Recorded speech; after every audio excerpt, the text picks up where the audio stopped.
Halo semuanya, selamat siang. Om Swastiastu. Assalamualaikum warahmatullahi wabarakatuh. Salam sejahtera bagi kita semua. Shalom, namo buddhaya, dan salam harmoni. Nah guys, jadi tujuan saya di sini membuat video ini adalah untuk memenuhi tugas ulangan tengah semester Etika Bisnis dari Ibu Made Putri Aryasi, SSI MM. Jadi di sini saya akan membahas 6 materi. Yang pertama, pendahuluan etika bisnis. Yang kedua, teori-teori dalam etika bisnis. Yang ketiga, perilaku etis dan tidak etis dalam kehidupan sehari-hari. Yang keempat, arah bisnis dan tujuan penerapan etika dalam sebuah bisnis, norma dan hukum. Yang kelima, etika dalam bisnis internasional. Dan yang keenam, sumber-sumber dan nilai etika dalam perilaku. Nah, jadi materi pertama yang akan saya jelaskan yaitu mengenai pendahuluan etika bisnis.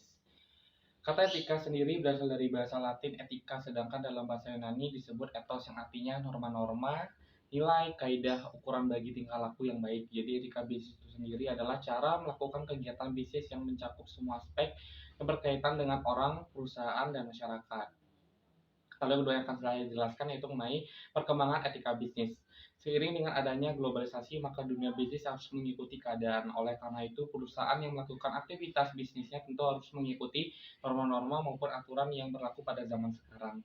Berikut saya akan jelaskan perkembangan etika bisnis secara terperinci. Yang pertama, zaman prasejarah. Yang kedua, masa peralihan 1960-an. Yang ketiga, etika bisnis lahir di Amerika 1970-an. Yang keempat, etika bisnis meluas ke Eropa 1980-an. Dan yang kelima, etika bisnis menjadi fenomena secara global pada tahun 1990-an.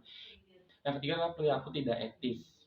Perilaku tidak etis ini lebih dari masalah uang. Jadi setiap orang di dunia kerja memiliki perilaku yang tidak berbeda-beda, baik yang etis maupun juga tidak etis. Contohnya itu mementingkan diri sendiri, mementingkan keuntungan sendiri, tidak menghormati informasi pelanggan, memfitnah, maupun lari dari tanggung jawab.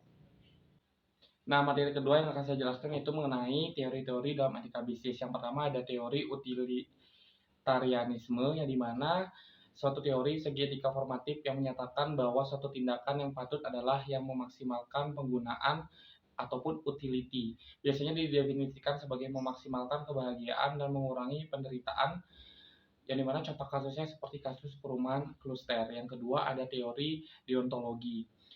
Uh, jadi di mana artinya istilah yang berasal dari bahasa Yunani, deon yang berarti kewajiban, dan logos berarti artinya ilmu maupun teori. Etika deontologi ini sendiri adalah suatu tindakan dinilai baik buruk berdasarkan apakah tindakan itu sesuai atau tidak dengan kewajiban, maka bersikap adil. Jadi tindakan yang baik dan adalah kewajiban untuk bertindak demikian. Contoh kasusnya seperti korupsi bantuan sosial COVID-19. Ketiga ada teori hak, merupakan suatu aspek dari deontologi. Jadi teori kewajiban ataupun teori karena hak ini tidak dapat dipisahkan dengan kewajiban. Jadi bila suatu tindakan merupakan hak bagi seseorang, maka sebenarnya tindakan yang sama merupakan kewajiban bagi orang lain.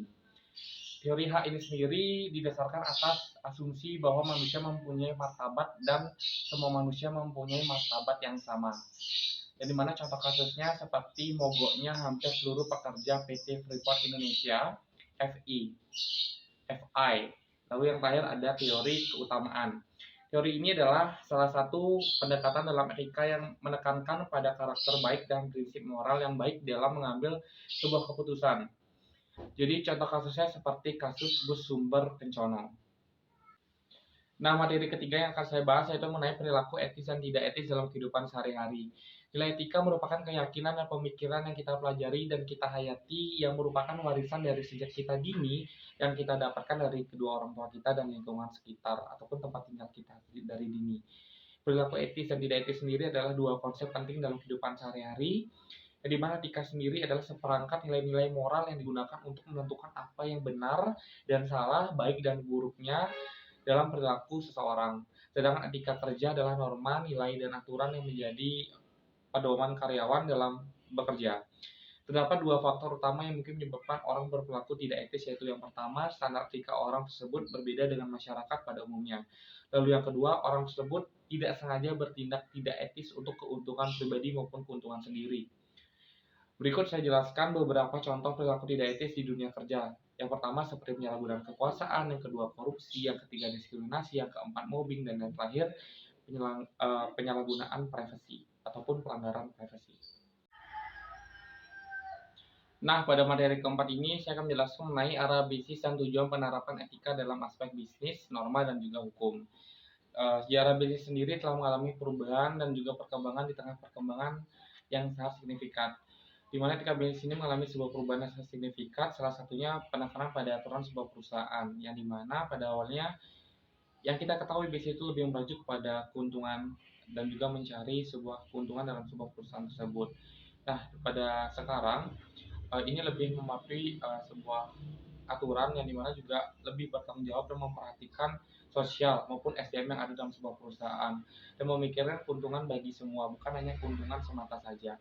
Nah, pada materi ini terdapat juga 3 teori, yang dimana pertama teori normatif, yang kedua teori meta, dan terakhir teori deskriptif. Lalu materi kelima ada etika dalam bisnis internasional. Dilihat dari perspektif sejarah, perdagangan merupakan faktor penting dalam pergaulan antar bangsa-bangsa. Jadi pada bisnis internasional sendiri memiliki sangkut paut yang dimana bisnis yang kegiatan-kegiatannya melewati batas-batas negara. Definisi tersebut tidak hanya termasuk perdagangan internasional dan manufaktur saja di luar negeri, tetapi juga industri jasa yang berkembang di bidang-bidang seperti pariwisata, transportasi, perbankan, periklanan, perdagangan besar, perdagangan eceran, konstruksi, dan komunikasi massa, dan juga memiliki ruang lingkup atas pencapaian dengan itu memperbesar penjualan, mengakuisisi sumber daya, mendiverifikasikan sumber-sumber penjualan dan juga penawaran. Lalu yang kedua ada whistleblowing, di mana pengertian whistleblowing sendiri dalam lingkungan perusahaan juga dikenal salah satu tindakan yang berkaitan dengan pelaksanaan etika bisnis. Whistleblowing sendiri merupakan sebuah tindakan yang dilakukan oleh perorangan untuk memberitahukan informasi tertentu kepada masyarakat atau pihak yang berwenang untuk melakukan tindakan terhadap pelanggaran-pelanggaran yang dilakukan oleh perusahaan terkait. Nah, lalu kita sudah mencapai ke materi terakhir ataupun materi ke-6, yang dimana materi ke-6 yaitu sumber-sumber dan nilai dalam perilaku etika. Sumber dan nilai dalam perilaku etika sendiri yang dimana terdapat 4 hal yang dipandang sebagai sumber nilai-nilai etika. Sumber pertama yaitu agama. Etika yang bersumber dari ajaran agama mengandung prinsip yang berkaitan dengan nilai-nilai kebenaran. Salah satu sumber nilai-nilai etika dan juga menjadi acuan dalam pengambilan keputusan oleh manusia adalah ajaran-ajaran filosofi. Lalu sumber yang ketiga adalah pengalaman dan perkembangan budaya. Setiap transisi budaya antara satu generasi ke generasi berikutnya akan mewujudkan nilai-nilai ataupun aturan baru serta standar-standar yang kemudian diterima dalam komunitas tersebut. Selanjutnya akan terwujud dalam perilaku, dan sumber yang terakhir adalah hukum. Hukum adalah perangkat aturan-aturan yang dibuat oleh pemerintah dalam rangka untuk menjalani kelangsungan hidup berbangsa dan juga bernegara. Nah, itulah tadi pemaparan maupun ringkasan ke-6 materi dari etika bisnis yang sudah saya sampaikan dalam video singkat ini. Semoga pada para audiens yang menonton video ini bisa mengambil ilmu ataupun manfaatnya dari apa yang sudah saya jelaskan. Di sini saya ingin meminta maaf yang sebesar-besarnya kepada teman-teman apabila ada perbuatan maupun perkataan yang tanpa disengaja oleh saya sendiri dalam pembuatan video ini. Dan juga saya ingin berterima kasih kepada dosen mengampu mata kuliah etika bisnis Ibu Made Putri Aryasi karena telah memberikan tugas UTS yang dimana sudah saya kerjakan dengan baik dan juga dengan lancar. Dan tentunya saya mengucapkan terima kasih banyak kepada teman-teman, dan akhir kata saya ucapkan para Santi. Om Santi Santi Santi Om.